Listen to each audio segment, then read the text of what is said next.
Hey, what's going on, everybody? Back with another how-to. Today we're going to be replacing the CVT fluid and transmission filters, which are the transmission pan and the cartridge style filter on the CVT transmission on this 2014 Nissan Altima. Now this should fall in line with any 5th gen Altima, which is 2013 to 2018. So let's get into it now.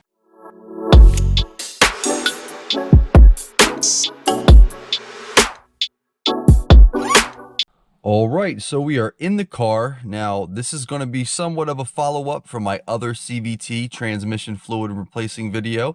This is going to be a little bit different this time. We are going to be doing this exactly as the factory service manual recommends. I will leave a link in the description to the factory service manual, as well as put the screenshots from what we are doing step by step while we're going through this procedure. After we're done completing this procedure, we will get into comments, concerns, and all the opinions that are associated with doing this job, as well as my opinion on, recommended intervals and how to approach this, because there are different ways you could do this successfully. But I will give my opinion on all the speculation at the end of this video. But for right now, we're just going to go ahead and get right into the procedure. So the first step here is going to be checking the CVT fluid temperature. Now, what I'm using to do this is I purchased this VPeak OBD check BLE plus. This plugs right into the OBD port.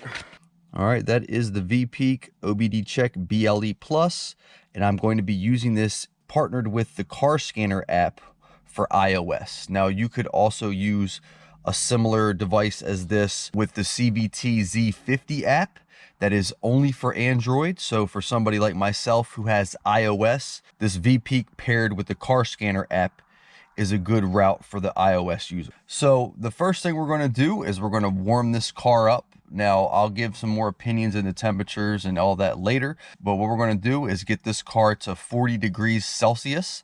That's where we need to be in order to complete the initial drain on our CVT transmission fluid. So let's go ahead, get the car started, get this fluid warmed up to 40 degrees Celsius, and then from there, we're going to go ahead and get under the vehicle and drain the fluid. All right, so we have the VPeak plugged in. I have the app loaded up and already set up in the settings. I'll give you guys a little bit of insight to that here.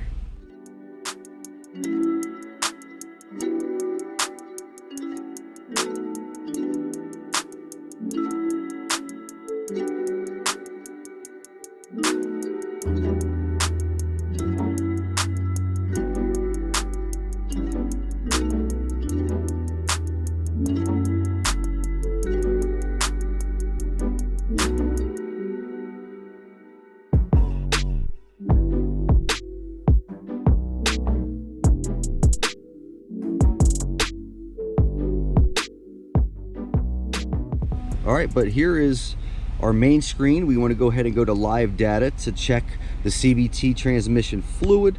I'm going to go to combined here. I already have it set to just CVT temperature. We're going to hit OK. And there is our current CVT temp. Sorry for the crappy screen quality here, guys. This is not taken well to recording on the screen, but that is 64.4 degrees Fahrenheit. Now it just went up to 66. Now, when I came out this morning, I did drive this car for 2 minutes. It was at 39 degrees Fahrenheit, and the outdoor temperature is 41 degrees. Now, according to this, it says 36 degrees, but according to the app, you can see here, it was at 39 degrees with about 41 degrees outside. Now, the CVT fluid does respond to temperature, so it will be, around the temperature of whatever the outdoor temp is whenever it's cold and hasn't been driven. So what we're doing now is we're just going to go ahead and get this thing warmed up, and I'll give you guys an idea how long it took to get to our desired goal of 40 degrees Celsius, which is 104 degrees Fahrenheit. All right, so let's check out our CVT temperature. It is at 102.2, and it might be a little bit hard to see it, but as this is climbing, it's typically going about 2 degrees Fahrenheit. So the next time this jumps up, it should be at 104. And from 64 degrees where we started to right now, it's been about 19 to 20 minutes. So this should be creeping over the 104 margin, which is 40 degrees Celsius any second now. So we're going to go ahead and get to draining this fluid. All right, so we're under the hood. Now, the temperature is 104 degrees. Now, there's one more step I'm going to do before I actually drain the fluid. Now, you do not have to do this. This is just a personal preference that I like to do as an additional measure to try to check the fluid level. But we are, at the end of the procedure, going to get into the actual method used, recommended by Nissan to get the fluid level correct. But just as an additional measurement, this is something I like to do. So what I have here is a 4th gen, which is 2007 to 2012 Altima DIPSTICK. Now this is identical to the cap that we have on the 5th gen Altima. The only difference is the one on the 5th gen does not have a dipstick. So what we're going to do is remove that filler cap really quickly, and we're just going to go ahead and put our 4th gen dipstick in just to get a rough measurement of where we're at 104 degrees Fahrenheit, where the transmission temperature is currently at. So this cap is actually fairly easy to remove once you get the hang of it. I have a straight pick. You want to go ahead, drop it in the hole. You want to press it forward towards the cabin of the car, and then it should just lift right off, just like that. Okay, so we got that out. Now I'm going to go ahead and drop our dipstick here in. Now this is the 4th gen one, as I mentioned, and I'm going to turn this around, not let it lock in, so we can just easily pull it back out and we don't have to fiddle with it trying to get it back out. So let's go ahead and pull this out, see where we are. And we do have a small bit right there on the tip. It's going to be hard to see with that focus, but it's going to go to about right there. Okay. So that's right about where our line is. So at 104 degrees, I'm going to check this when we're done this procedure, and I'm just going to use this as an additional measurement just to get a rough estimate and see if we're in this spec that we are right now with the fluid. So let's go ahead and get into draining the fluid.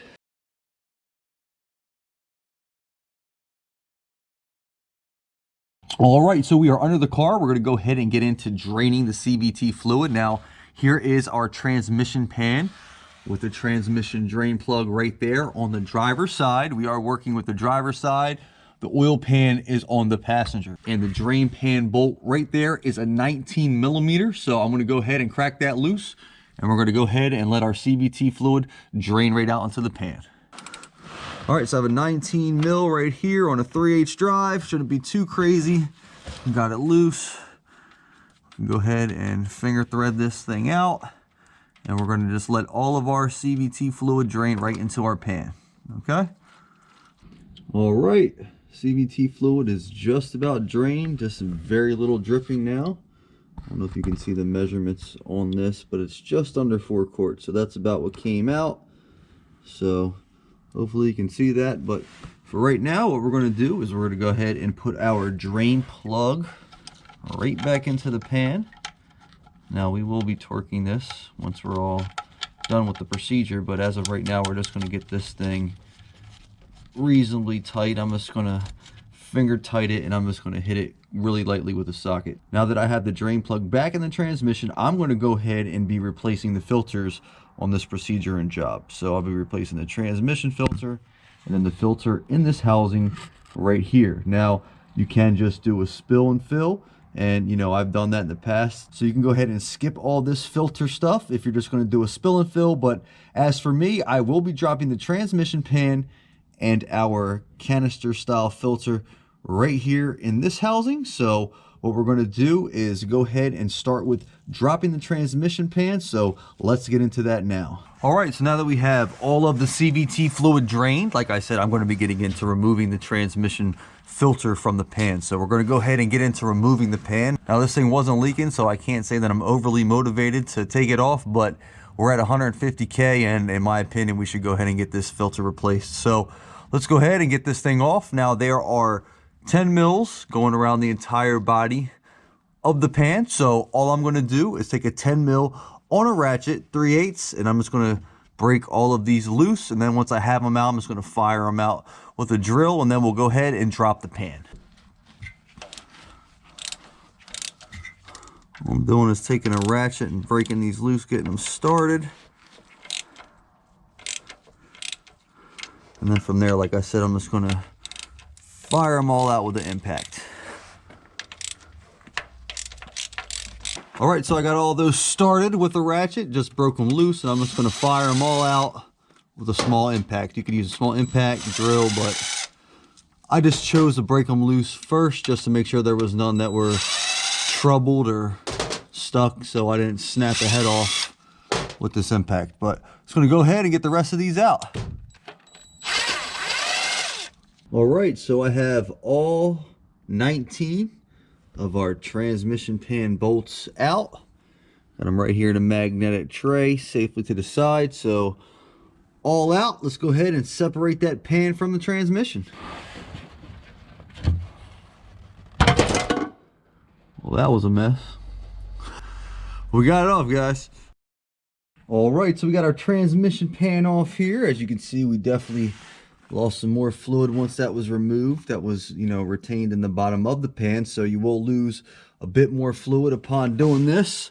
So that's why I got that pan there. But now that we have the transmission pan off, we are going to go ahead and clean all that up, the mating surface of the trans and of course the pan. But while we have that off, we're going to be making some more messes with this canister filter housing right here. So I'm going to go ahead and get that off, and then from there we're going to clean that up, install that, and then we'll go ahead and get into installing the transmission pan. So let's go ahead and get into this canister filter right here. All right, so here is our housing right here. We're going to go ahead and get those 4 10mm bolts out. I'm starting with just a deep socket on a 3/8 on this bottom right corner one from the way we're facing.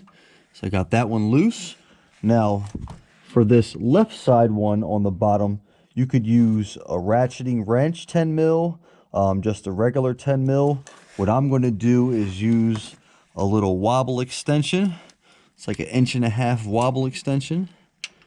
And I'm going to get in here with that in a 1/4 drive.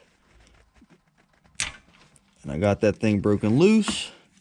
And I should be able to go ahead and start backing that out. All right, so now that we have both bottom bolts here on our canister housing loose, we're going to go ahead and get the top right side. I'll do the same thing as I did on the bottom on this side. I'm using just a deep socket on a 3/8 drive, so should be able to go ahead and start getting that freed up there. Yep, I got that one loose. So now all we got to do is move on to the top left one. All right, so to get to that top left bolt on the canister filter housing, we do need to remove this plastic cover and this air intake box right here just to get better access to it from the top. So what we're going to do is just remove these clips that retain this plastic cover right here over the radiator, and then that'll free up room to get these 10mm bolts that are holding in this air box, and we can lift this all right out.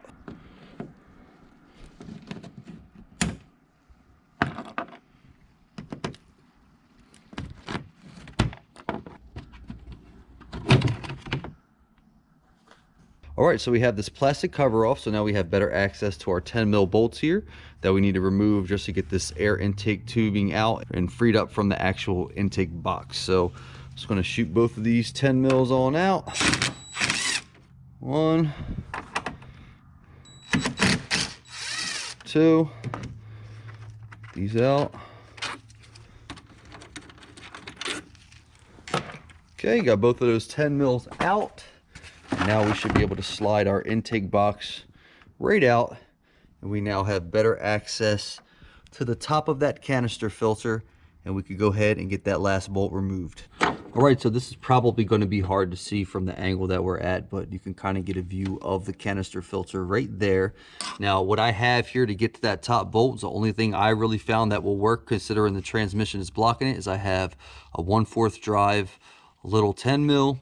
I have a 4-inch wobble extension on a 1/4 drive ratchet, so it should be able to give you enough room that you can get on that bolt with the socket, and you'll be able to be far enough from the bolt because of the wobble extension to start cranking that thing off. So let's go ahead and see here on it. I actually got to turn. Yep, it's probably impossible to see where I'm at here, but I do have this thing moving, guys, so I'm gonna go ahead and finger thread the rest of that top bolt out, and then we'll remove the final 3 and remove that housing. All right, so we got the top 2 bolts out of that housing, so all we got to do is work these bottom 2 out. Now, as you can see, we are losing more fluid, of course, so just be prepared that fluid will drip. But I'm just going to go ahead and get these last 2 bolts out, and then we should be able to go ahead and get this housing off. Alright guys, I got that last bolt out, so I'm just going to slightly pull this housing down. Just going to take note that that marking is on the top left corner, and that circle with a slash through it right there. But there we go guys, housing off. And now we have access to that cartridge filter that you can see right inside that housing. Alright, so now that we have access to this filter, should be able to pull it off. Keep note that the rubber end is facing what looks like an oil filter mount. Okay, so here is our old filter. And be careful, there is going to be fluid dripping out of it. And here is the seal. As you can see, it's spinning. And I should be able to just pull that thing off. Yep. Here is the seal, guys, not pressed in. So we have the seal and the filter out of that cartridge filter housing. So that's what we're looking at. Now what I'm going to do is get in here with a little bit of brake cleaner, clean that all up, get all that dripping fluid out, and then we're going to go ahead and get that reinstalled.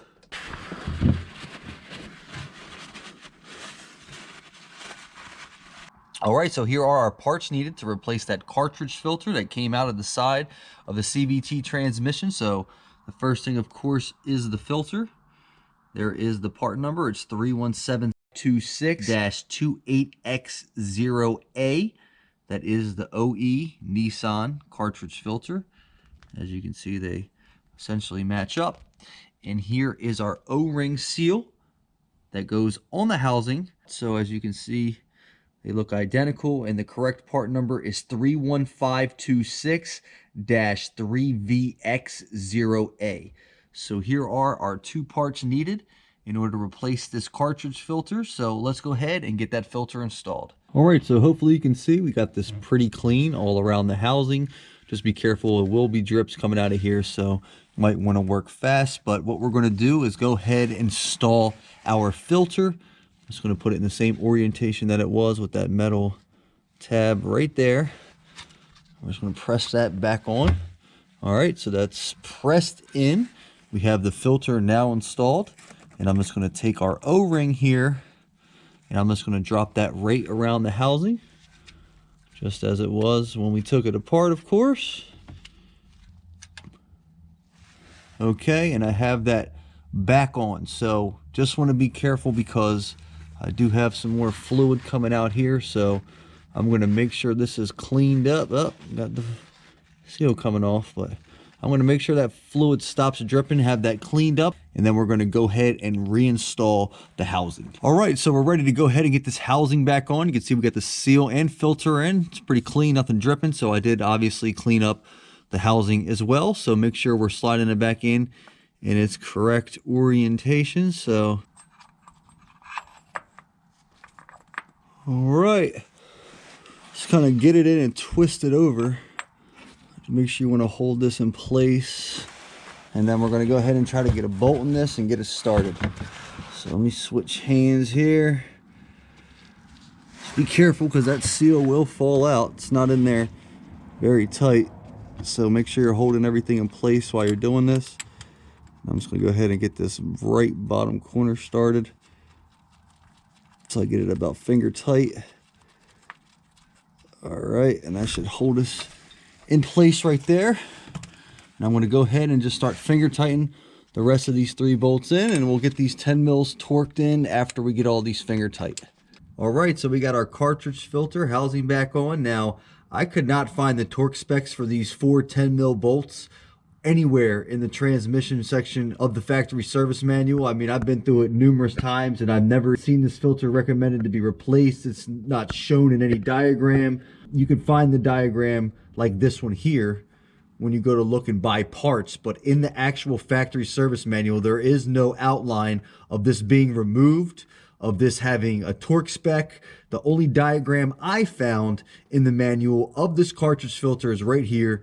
And obviously it just has the picture of the housing on there, no torque specs, nothing listed anywhere. So In my opinion, the closest torque spec I think is the CVT warmer, which is right there. That's on the opposite side of that housing. So the warmer is on the front.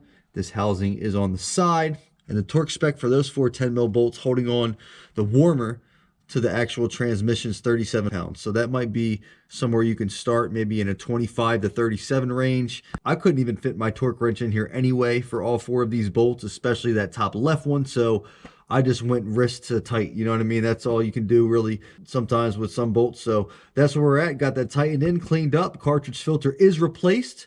So now we could go ahead and move on to the transmission pan. We could go ahead and remove our filter, get that in, torqued in, and we'll go ahead and clean everything up and get the pan back installed. All right, so we're going to be replacing this filter right here that's held in by the three 10 mil bolts. All right, so what we're going to do now is just go ahead and crack all three of those loose, and we're going to drop that filter right out of the transmission. All right, so we just have to remove our three 10 millimeter bolts here to drop this filter off of the transmission. So got a 3/8 drive socket wrench, 10 mil deep on an extension. I'm going to crack all these loose. These actually should probably be very easy considering they're constantly lubricated. And I'm just going to go ahead and finger thread these three right out.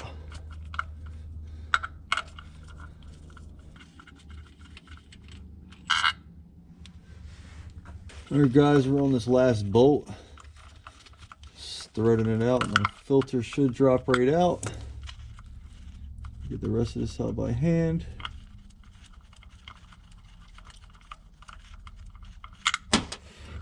All right, now keep in mind the outer bolt here is longer than the other two. So here is the outer bolt, it's longer.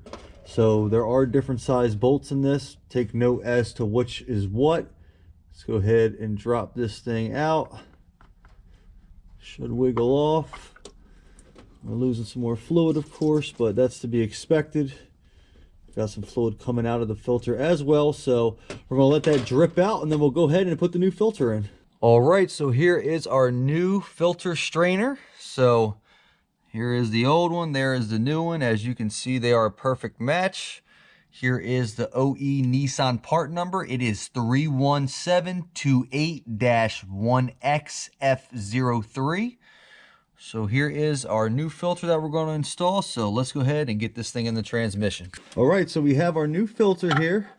Just going to press that O-ring back into the hole it belongs in, which should almost seat this filter right where it belongs, as you can see.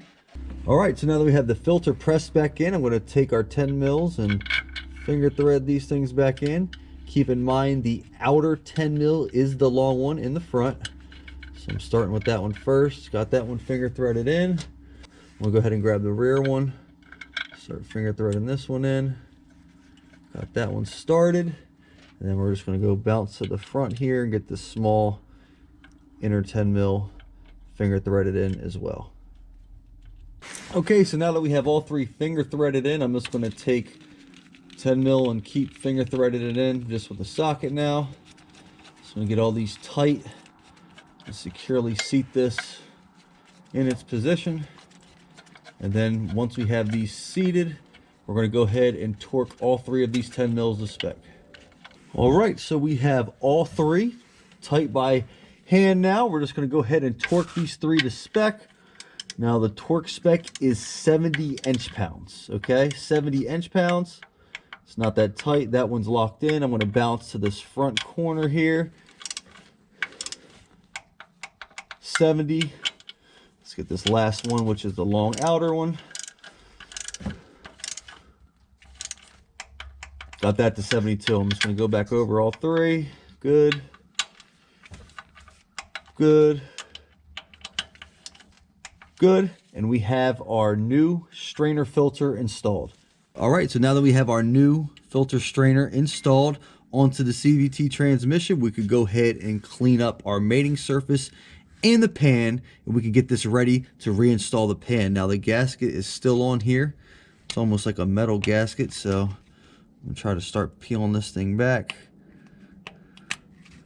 Yep, you can see she's freeing up. Just doing this with my hand,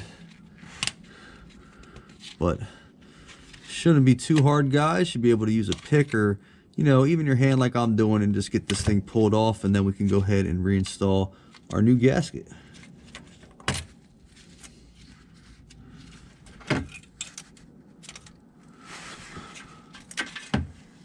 There it is. Alright, so I'm just going to start cleaning this mating surface up. I'm going to take a paper towel, as you can see, go around the edges. I'm also going to wet this with some brake cleaner, make sure I get all these edges really clean. There is some debris left over from that old gasket, so I want to make sure I get all of that off. And then we'll have this cleaned up really good, and we can go ahead and get our pan installed. Alright, so outside of the mating surface on the transmission itself, we obviously have to clean this pan as well. So here we are. 150,000 miles, never been dropped, 6 years old. Doesn't look that bad. And here's the magnets here. Let's just wipe a little bit off. A little gunky, but honestly, I was expecting a bit worse considering it's 150 and 6 years, but really not too bad considering. And all we got to do now is go ahead and get this wiped down, cleaned up, and we'll go ahead and get into the installation. All right, so we have our pan clean here. We got our magnets clean back in place. Just make sure you put those back in the pan before you reassemble it. So here is our old gasket. Here is the new one. And here is the OE Nissan part number. It is 31397-1XF0D. So there is our new gasket. Clean pan. So let's go ahead and get this thing installed. All right, so we got the pan clean, and we also got the mating surface, everything cleaned up right where our gasket's going to go. New filter, everything's installed, so we can go ahead and put our gasket, lay it right over our pan, as I have it right here. If you can see it, got it lined up with the bolts, and we're just going to go ahead and put it right back up evenly onto the pan. And I'm just going to go caddy corner on 2 bolts, and we're going to start them off finger tight just to get this seated in place, and then we're going to go around and get all these other 10 mils finger tighted in. So let's go ahead, get this thing lined up here, try to stay as even as possible, of course. Sure that you're aligned here. Now, there are little dowels on here. You want to make sure that that gasket lines up with those dowels. Okay, and I got that all aligned with our dowels, so I'm just going to take a couple of these 10 mils, start them off finger tight. That's going to allow this to sit in place so I don't have to fight with it.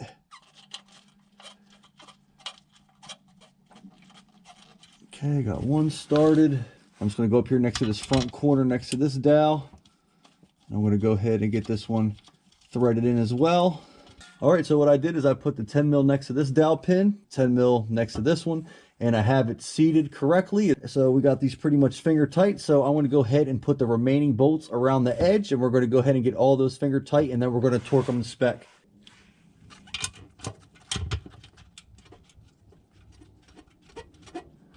All right, so we have all of our 10 mil pan bolts finger tight. So we're going to go ahead and torque these to spec. Now, there is a specific sequence that these should be torqued in, and here is the diagram here. Now, it's important to note that in this diagram, there is only 18 bolts. All right, so if you look at it, there's only 18 bolts. On this specific pan, there are 19 bolts.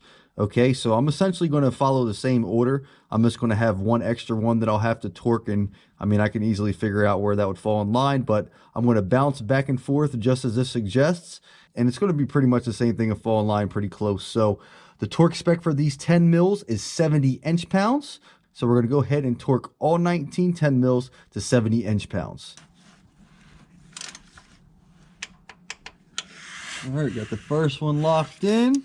All right, so we got that first one locked in. Coming over here to the second one here. All right, got that one torqued to spec. So we're just going to go ahead and finish out the sequence for the rest of these 10 mil bolts. All right, we have all of our 10 mils here torqued to spec. So the pan is officially installed, clean, new gasket. So we have the filter replaced, new gasket on the pan, filter replaced on the cartridge, and new O-ring. So both of our filters are now replaced, and now it's just a matter of getting some CVT fluid into the transmission. So let's go ahead and pick back up with the CVT fluid replacement. All right, so we have our filters replaced. We're going to go ahead and get right back into the step-by-step from the factory service manual on replacing the CVT fluid. So our next step here is going to be removing the overflow bolt, because we are going to be pumping CVT fluid into this overflow. So let's go ahead and get that 14 mil removed. Overflow bolt is a 14, so we'll go ahead and get that off, and then we're going to go ahead and get some fluid in here. All right, so I got it loose, guys. We're going to go ahead and get that thing out. Definitely losing a bit of fluid. So overflow is open. Let's go ahead and get some fluid in there.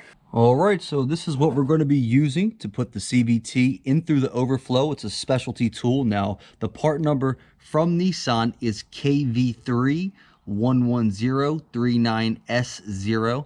So that is the OEM Nissan adapter right there, but you can get this from Amazon. This was about 20 bucks. This is CTA Tools. That is the brand.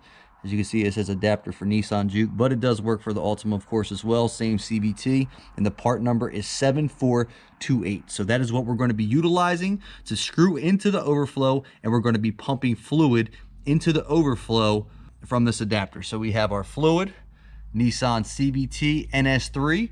We are going to be using the OE fluid. So I'm going to go ahead and hook our pump up to our quart bottle. We're going to get the adapter into the transmission, and we're going to go ahead and pump some fluid into the transmission, just as the factory service manual suggests. So we're going to go ahead and do this step by step as per this factory service manual. So let's get into it now.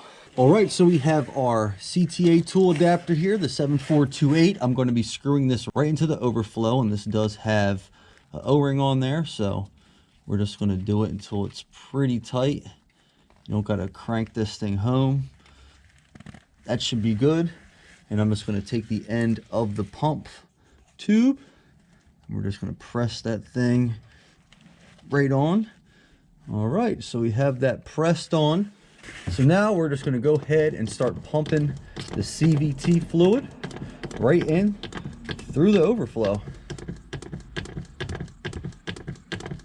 All right, and as you can see right here, the factory service manual says pump 3 liters, which is about 2 5/8 quarts.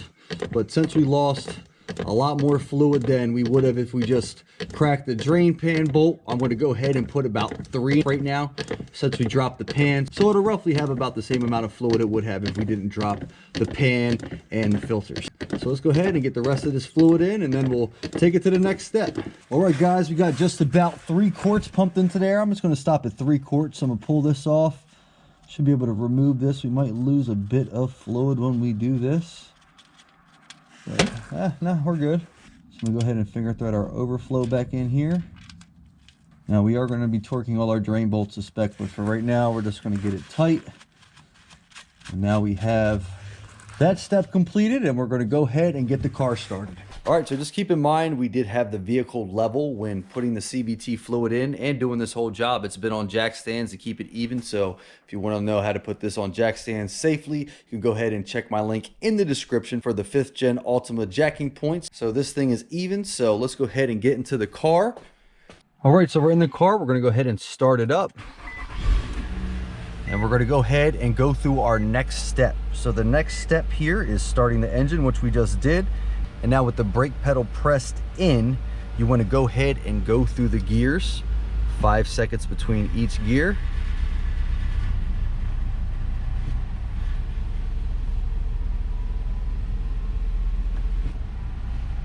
We're going to go all the way down to DS. And then we're going to take it all the way back up to park.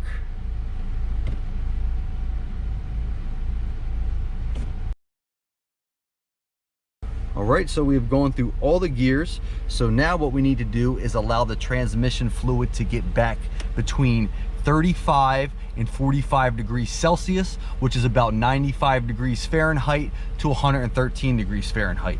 That is where we need the fluid to be for the next step. So we're going to go ahead and monitor our car scanner app as the fluid warms up. And I'm probably going to go right in the middle at 40 degrees Celsius, as I did before, which is 104 degrees Fahrenheit. So let's go ahead and let this thing warm up. All right, so I got the app back. We were just at 64.4 again, almost where we were when we started. We're at 66.2 again, so it's kind of climbing up in the same manner that it did originally. So we got a few minutes to wait, so we're going to go ahead and let this thing warm up, and we'll move on to the next step. All right, so we've been running for a little bit here. We're at 102 degrees Fahrenheit. Hopefully you can see that. So I'm just going to run back through the gears real quick. We're going to do 5 seconds between each one. And then after I'm done going through all these gears, we're going to kill the engine, hop right back underneath, and we're going to go ahead and drain this fluid that we just put in. All right, at 104, went through the gears. Go ahead and turn the car off, and let's go ahead and hop back underneath this thing. All right, so we got our fluid at 40 degrees Celsius. So as per our next step, we're going to go ahead and remove this, and we're going to drain the CVT fluid again. Now, in my opinion, this is probably just almost acting like a flush, and they suggest this method probably just to flush some new fluid in and out of the transmission. So let's go ahead and get this drain pan bolt out. Fluid looks pretty good. It's the stuff we just pumped in it. So we're going to go ahead and let that drain out, and then we'll move on to the next step. All right, so we're letting the rest of that little bit of that fluid drip out. Now we probably got about almost all of those 3 quarts right out, right into this drain pan. So as per the directions, we're going to go ahead and put the drain plug back into the transmission pan. And then it suggests repeating steps 8 through 18. So essentially doing the flush whole procedure one more time. All right, so after completing what I believe to be Nissan's simulation of a flush on these CVT transmissions, we're going to go ahead and replace the drain plug washer on our drain plug, and then we're going to torque this to spec. Now, the drain plug washer, that is the new one right there, the part number is 11026-JA00A. This is actually the same drain plug washer that is utilized on the oil pan drain plug. So if you utilize these for your oil changes, you might already have them, but that's the part number right there. So all we need to do is remove our old crush washer and put the new one on, and then we'll get that torque to spec. All right, so what I have here is just a right angle, 90-degree angle pick. Just gonna go ahead and start popping this thing off. Once you get it onto the threads, you can go ahead and start threading this thing off. There we go. And I'm just gonna thread it on off.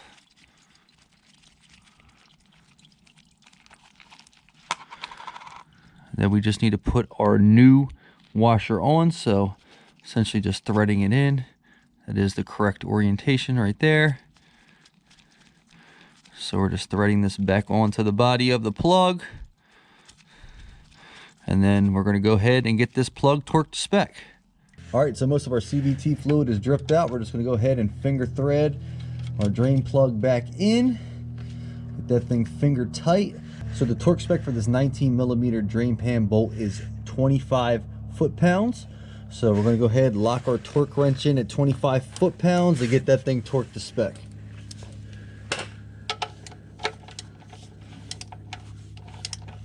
All right, we got that drain pan bolt locked in, so that is torqued to 25 foot-pounds. So now we can go ahead and move on to the next step.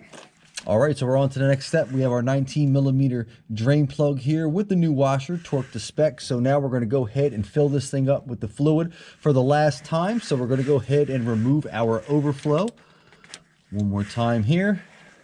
Got it cracked loose, and we're going to do the same thing we did last time, and we're going to go ahead and finger thread the overflow tool right into the overflow.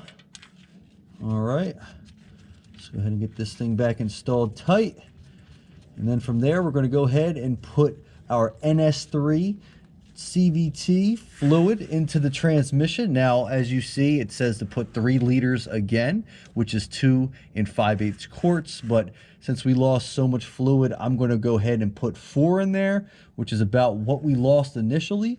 And I think with that amount and utilizing this overflow, which is the correct method recommended by Nissan to check the fluid level, we're also going to use the DIPSTICK as just an extra measure to ensure the fluid is in the right range. But we're going to go ahead, put 4 quarts right here into the overflow again, and then we're going to go ahead and get this fluid adjusted to the correct level. All right, guys, same method as last time. We're going to go ahead and pump this thing up.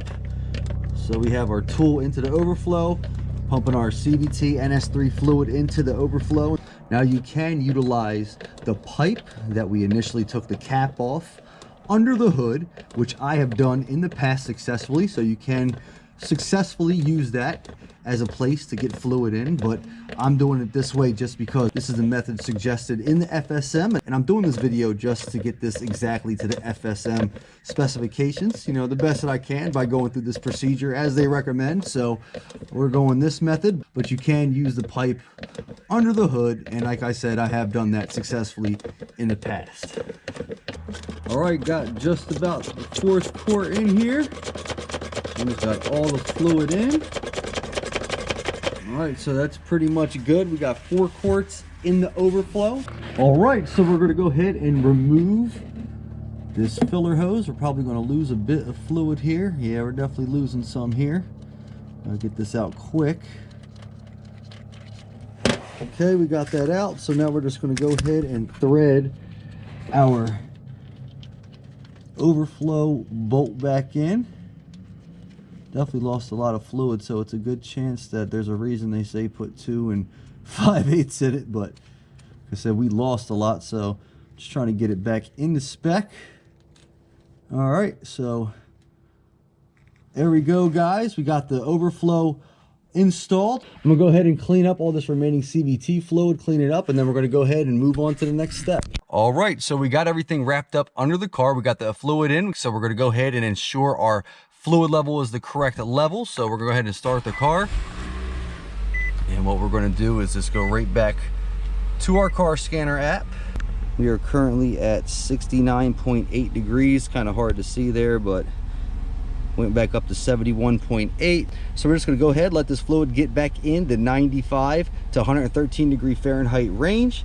As you can see, it's quickly climbing up, so I'm gonna keep an eye on it. And then from there, we're gonna go ahead and remove our overflow to get our fluid level adjusted. All right, so we're at 100 degrees right now. We're approaching that 104 mark quickly, so we do have to run it back through the gears. So I'm gonna take it down all the way to DS, 5 seconds between each gear. Then we're gonna go ahead, throw it in park, and then get on the car, and we're gonna remove that overflow. So we're on the last step. With the car running, we want to go ahead and remove this overflow, and the goal is to have some fluid dripping out. So with this transmission in between 35-45 degrees Celsius, our goal is to have a little bit drip out until it comes to a slow drip while this is idling, and that should give us the correct level of fluid. And man, that's like a perfect amount coming out in my opinion. Should probably come to a slow drip reasonably quick. And then we'll throw this overflow back in, and we're going to torque it to spec. All right, so here is our overflow. It does have a O-ring, like a rubber O-ring. It's not really a crush washer, it's actually a rubber O-ring. All right, so that is what we're going to replace. Now here is the new OEM Nissan O-ring. So it is 31526 3VX0B. So that is the part number for this O-ring. So let's go ahead and get it out of the bag, and we're going to go ahead and get it onto the bolt. All right, guys, so I got our rubber O-ring here, and I'm just going to go ahead and slide it down the body of our drain plug bolt, and there we go, guys. New O-ring installed on the overflow. So let's go ahead and get this thing in and torque to spec. All right, that looks about good to me. We're at a slow drip, so let's go ahead and get this thing finger tight back in with the new O-ring, and we're going to go ahead and torque that to spec. Now the torque spec for the overflow bolt is 89 inch-pounds, so really shouldn't be too far after finger tight. And there we go, we got it locked in. So we got our overflow locked in at 89 inch-pounds. Our fluid level should be good, but we're going to go ahead and get under the hood and just do my extra measure, and we're going to check the dipstick to see where we're at in comparison to where we started. All right, so I have the dipstick still in here. Let's go ahead and pull this thing out. All right, just wiped it off. We're going to go ahead and put it back in. Keep in mind the fluid temperature is at 104, and that's where we checked before we started, at 104, just to try to get the most accurate measure across the board. So let's go ahead and pull this out and see where we're at. And there we go, guys. It might be hard to see, but that line right there, you can see we are just about in spec, exactly where we were when we started at 104 degrees Fahrenheit. So according to this dipstick, we look like we're almost in the exact same range as we were when we started, which is great. All right, so we're back under the car with it running, and just as our final step, we want to look over everything, ensure we have no leaks coming from the pan. We want no leaks coming from our cartridge housing on that filter, no leaks coming from the overflow, and no leaks coming from the drain plug. So you just want to go over all your work with the car running, with the fluid warm. You just want to make sure that you don't see any seepage from anywhere, and that everything is still clean and no fluid is leaking. So we look pretty good, guys. So that should about wrap it up. All right, so I'm in the car here, and just as I said in the beginning of the video, I will give my final thoughts on this job and all the speculation and opinion that comes with it. So if we're looking at the factory service and maintenance guide, what this recommends is to inspect the CVT fluid every 30K, but on other models, it has replaced the CVT fluid. So at 30, as you can see, it says replace. We come over to 60, it has suggestions on replacing the CVT fluid again. And then if we come over to 90, same thing, it's got suggestions on replacing and inspecting the CVT fluid. So in my opinion, the CVT fluid should be replaced every 30,000 miles. So 30, 60, 90, 120, 150, etc. That's when the CVT fluid should be replaced. Now, other manufacturers with CVTs that are similar to this car, like for example, a Honda Accord, they do recommend doing it every 30,000 miles to change the fluid. So in my opinion, I think 30,000 mile intervals is a good place to start. Now, as far as doing the filters, there's a lot of speculation and opinion on doing them. And as you saw in the video, like I said, I can't even find the recommendation or the torque spec or any info on the cartridge filter on the transmission. But in my opinion, they should eventually be replaced, both that cartridge filter and the transmission pan filter. Now, these two filters don't have to be replaced every 30,000 miles, in my opinion. Now, if you kept up on these changes and you did them from 30,000 miles to 60,000 to 90K, in my opinion, you really don't even need to replace the filters until the 90K change or at 100K, somewhere in that range. Honestly, I would just suggest replacing the filters every 100,000 miles. Now, I'm a little bit behind with this car compared to what I'm suggesting. The first change I did, as you can see in my first CVT change video, was at 100K. Then I redid it at 120 just to get it back onto that every 30K specific mileage. And now we're at 150. And I did the fluid change again. So this was the third fluid change that I've performed, but I did include the filters, the cartridge, and the transmission pan with this at 150K. Now that does differ a little bit from what I'm suggesting, but I got a little bit late on this, and I learned as I progressed throughout this entire process from, just doing this on other vehicles and such. So I've learned a lot more about these CVTs than I initially knew when I started this. So my recommendation would be every 30K, replace the fluid, and then if you want, do the filters every 100K. Now, I know there's a lot of Nissan engineers combing the comments and, making all their recommendations on how this should be done and when you should do it and what you need to include, but, everybody has their opinion. It's really not outlined in stone in the factory service manual or in this service and maintenance guide. So in my opinion, you just kind of got to go off of intuition. And my suggestion from my experience with this car and other cars is do it every 30K, and then if you want, do the filters every 100. So that's my opinion on the CVT maintenance for this specific car, the 5th gen Altima 2013 to 2018. I do recommend using NS3 Nissan CVT fluid. I know there's other people that have had success with other fluids, but in my opinion, the OE fluid isn't that much more than a comparable brand. So honestly, I just like using the OE fluid. Now, as far as the temperature, the CVT is widely affected by temperature. So I would suggest getting a V-Peak or a similar OBD Bluetooth device for the car that can partner with a good app, such as the one I recommended, Car Scanner, in order to get the fluid temperature, just to make sure you're draining this fluid all at the right temperatures.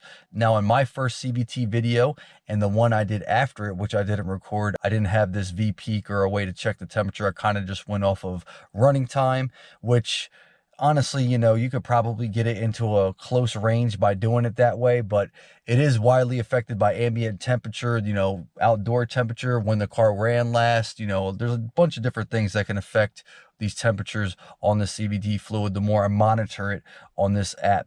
So just be aware of that the CVT fluid does fluctuate in temperature, and in my opinion, it might just be your best bet to go ahead and get a Bluetooth OBD2 device and then pair it with an app to actually monitor the CVT fluid temperature. All right, so that should about wrap it up for this project. Make sure you stay tuned because I have a lot more Altima content on the channel, and you never know when I might be wrenching on this thing again. So until next time, guys.